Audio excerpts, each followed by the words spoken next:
Hey, just wanted to talk a little bit about adverse childhood experiences and relationships. And there's an ACE questionnaire out. It's been out for a while.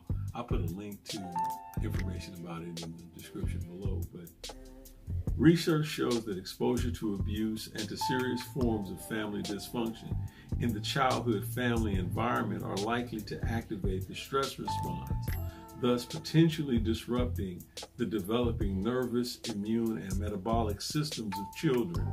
ACEs are associated with lifelong physical and mental health problems that emerge in adolescence and persist into adulthood, including cardiovascular disease, chronic obstructive pulmonary disease, autoimmune diseases, substance abuse, and depression. Now that's from Wikipedia. Again, I'll put the link below. But yeah, I see it all the time. People having trouble with intimacy and relationships.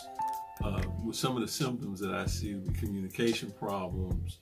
A lot of times people with adverse childhood experiences split off into two people, that Jekyll and Hyde type person.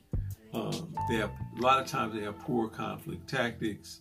They have physical health problems, like maybe overweight, high blood pressure, heart disease. A lot of times I see a lot of tobacco smoking in people with adverse childhood experiences. And so I think this is something important for us to talk about, to find out, what your ACE score is.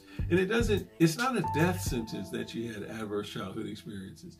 It just means that we need to have some sort of intervention to help us change our behavior, gain more insight. It's always going to come down to childhood trauma,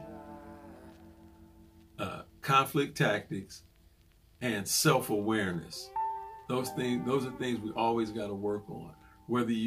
And a lot of times the reason why we need to work on those things is because we went through something in childhood that actually changed us, something that we had trouble with.